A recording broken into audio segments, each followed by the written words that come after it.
కాలేజీలో ఉన్నప్పుడు ఇండస్ట్రియల్ టూర్కి వెళ్ళాము. ఇండస్ట్రియల్ టూర్కి వెళ్ళినప్పుడు సమ్మర్ సీజన్లో వెళ్ళాము. సమ్మర్ సీజన్ అయిన తర్వాత ఏమైందంటే అక్కడ అంతా మేము లంచ్ అయిపోయిన తర్వాత ఐస్ క్రీమ్ తింటూ ఉన్నాము. ఫ్రెండ్ ఒక అతను బిల్ పే చేయడానికి బయటకు వెళ్ళాడు. తను వచ్చిన తర్వాత పే చేయాలి. ఇలా మేము ఐస్ క్రీమ్ తినేసి బయటకు వచ్చేసారు.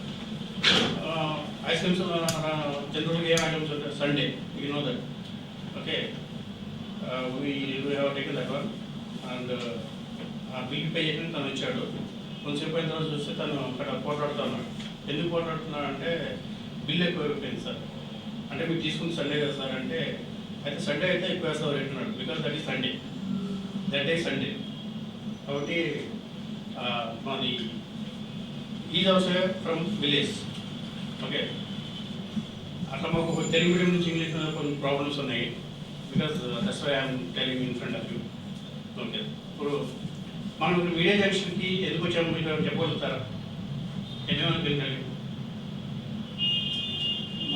Anyone from villages? Could you please raise your hands? From villages. Thank you. Sir, అంటే can I question you? Please. మీకంటే మీడియా జంక్షన్కి వచ్చిన తర్వాత మీ ఊరికి ఇక్కడ ఉన్న డిఫరెన్స్ మీకు అంత ఇంపాక్ట్ ఉంది మీకు తెలుస్తుంది కదా సార్. అంటే at the same I am also that in that. ఆ ఫీలింగ్ అనేది అంటే మనము విలేజెస్ నుంచి పట్టణానికి ఎందుకు వస్తామంటే facilities and education and to earn money and what are the more facilities are there, etc. etc. ఈ విధంగా మనకి ఇట్లాంటి రిసోర్సెస్ అనేవి కాబట్టి మనము విలేజెస్ నుంచి ఇక్కడికి సిటీస్కి వస్తూ ఉంటాం, మైగ్రేషన్. అట్లాగే ఇక్కడ నుంచి మనం నేర్చుకున్నది ఇక్కడ నుంచి మనం అబ్రాడ్ కూడా వెళ్తూ ఉంటాం. ఏదైతే మనం ఇక్కడ ఇచ్చేస్తుంటాం లైక్ ఇన్ దిస్ కోర్సెస్ చదువుకుంటూ పార్ట్ టైం కోర్సెస్ తీసుకుంటూ అబ్రాడ్కి కూడా మనం వెళ్తూ ఉంటాం. అక్కడ మనం ఎర్న్ చేసిన మనీని మన విలేజెస్ పంపించి అక్కడ మనకు ఎవరైతే మన పేరెంట్స్ ఉన్నారో వాళ్ళతో అక్కడ విలేజెస్లో ఇంప్రూవ్ చేయించడానికి మనం ల్యాండ్స్ కొంటాము అదే అమౌంట్తో. మళ్ళీ అదే అమౌంట్ తీసుకున్న వాళ్ళు వచ్చి సిటీస్ వచ్చేసి they will earn in the city. Okay, they will invest in the city. ఆ విధంగా మనం డెవలప్ అవుతూ ఉంటుంది.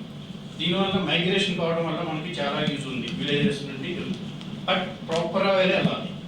అట్లాగే దాన్ని మిస్యూజ్ చేయడానికి కూడా అవకాశం ఉంది. సన్ అమెరికాలో ఉన్న లేకపోతే సిటీలో ఉన్నప్పుడు ఊళ్ళో ఉన్న కూడా సమ్ ఇన్వెస్ట్మెంట్ సరిగ్గా పెట్టకపోతే తల్లిదండ్రులు it is a problem for they may be loss.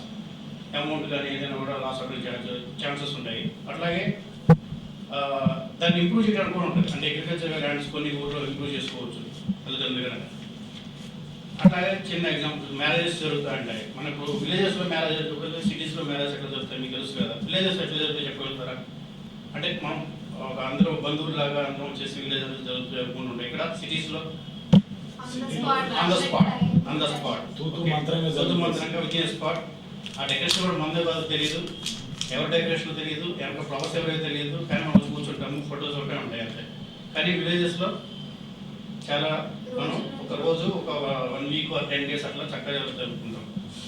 అక్కడ కూడా కొంతమంది ఉంటారు, సిటీస్లో లాగా అక్కడ కూడా కొంతమంది ఉంటారు. అంతా వచ్చేసి అమెరికాలో సంపాదించి వస్తాడు కొడుకు, విలేజెస్లో అమ్మాయిని మంచిగా పెళ్లి చేసుకుంటాడు, చదువుకున్న అమ్మాయిని పెళ్లి చేసుకుంటూ ఉంటాడు. పక్కన ఉన్నవాడు కొంచెం బాధ ఉంటుంది కదా, అంటే వాళ్ళ అబ్బాయి చదువుకోలేకపోవడం వల్ల. వాడు పెళ్లికి వెళ్తాడు, వస్తాడు, తిని శుభ్రంగా తినేసి వచ్చి కూర్చొని ముందు టూత్ పిక్ ఉంటుంది. టూత్ పిక్ లేకపోయినా ఏదో పొల పెట్టి లేకుండా ఎలా వీటి డబ్బులు ఎక్కువ పెట్టాడు మనకి అంటే తిని వచ్చాడు ఫుల్గా. తిని వచ్చి ఎదురుగా కూర్చొని మాట్లాడటం అనమాట. అట్లా ఏదో సంథింగ్ ఇచ్చేవాటి మాట్లాడుతూ ఉంటారు విలేజెస్లో. అట్లాంటి అట్మాస్ఫియర్ అంతా పోవాలంటే వాళ్ళ పిల్లలు కూడా ఎడ్యుకేట్ చేయాలి. అంటే ఎవరైతే వీళ్ళు మైగ్రేట్ అయ్యి వచ్చారో వాళ్ళకు కూడా ఎట్లాంటి అంటే మనం ఏదైతే మీడియా జంక్షన్ లాంటివి ఎట్లాంటివన్నీ మనం మెసేజ్ ఇవ్వగలిగితే వాళ్ళు కూడా ఇట్లాంటి ప్లేసెస్కి వచ్చి దే విల్ ఇంప్రూవ్. కాబట్టి మైగ్రేషన్ అనేది ఇంప్రూవ్ కావాలి విలేజెస్ నుంచి సిటీస్కి. అట్లాగే అట్ ద సేమ్ టైం సిటీస్లో మనం ఏదైతే నేర్చుకున్నామో విలేజెస్లో వాళ్ళు ఏదైతే నేర్చుకోలేకపోతున్నారో ఈ మెసేజ్ వాళ్ళకి పాస్ చేయాలి. అది పాస్ చేసి వాళ్ళు కూడా మనలాగే డెవలప్ అయ్యేలాగా చూసుకోవాలి. ఆ సిటీస్లో ఉన్న ఆపర్చునిటీస్ ఏంటంటే ఇప్పుడు విలేజెస్ నుంచి వచ్చిన వాళ్ళు ఎవరైనా కూడా ఆపర్చునిటీస్ కోసం వెతుక్కుంటూ ఉంటారు. కానీ సిటీస్లో ఉన్న వాళ్ళకి ఉన్నది ఏంటంటే వాళ్ళకి ఆల్రెడీ ఆపర్చునిటీస్ ఆర్ దేర్. వాళ్ళు అంటే పెద్ద ఎక్కడ సెటిల్డ్ పీపుల్ కానీ ఎవరైనా ఆపర్చునిటీస్ ఉంటాయి, బిజినెస్ పీపుల్ కానీ లేకపోతే ఎంప్లాయీస్ పీపుల్ కానీ ఎవరైనా ఆపర్చునిటీస్ ఉంటాయి. కానీ విలేజెస్ నుంచి వచ్చిన వాళ్ళకి ఏంటంటే immediately they have to get the opportunity. ఏ ఆపర్చునిటీని వదలకుండా వాళ్ళు గ్రాప్ చేసుకున్నట్టయితే కనుక వాళ్ళు డెవలప్ అవ్వగలుగుతారు. ఎవరు ముందుంటే వాళ్ళు they will the first one. కాబట్టి ఈ మైగ్రేషన్ అనేది విలేజెస్ టు సిటీస్ అనేది టోటల్గా కనుక మంచి ప్రాపర్ వేలో డెవలప్ అయితే కనుక అందరం డెవలప్ అవుతాము. అట్లాగే మనకి తెలిసిన వాళ్ళందరికీ కూడా ఎవరికైనా కూడా ఈ మెసేజ్ పాస్ చేస్తే ఇట్లాంటి ఇన్స్టిట్యూషన్స్ కానీ ఏమైనా కానీ ఉన్నాయి అట్లా మనం చెప్పగలిగితే కనుక టోటల్గా అందరికీ మెసేజ్ వెళ్ళాలి. సిటీస్ వరకే కాదు, విలేజెస్ కూడా వెళ్ళాలి. విలేజెస్కి వెళ్ళాలి, ఇక్కడ నుంచి ఇట్లాంటి సెంటర్స్ వెళ్ళాలంటే చాలా టైం పడుతుంది. వాళ్ళు అక్కడ అంత ఎడ్యుకేట్ చేయాలంటే టైం పడుతుంది. కాబట్టి అక్కడ ఎడ్యుకేట్ అయిన పీపుల్ తీసుకొని వచ్చి మనము కొంత పాస్ చేయగలిగితే, అట్లీస్ట్ మెసేజ్ పాస్ చేయగలిగితే సమ్ పీపుల్ 50% పీపుల్ అన్న అట్లీస్ట్ వస్తే కనుక మనం సక్సెస్ అయినట్టే. This is my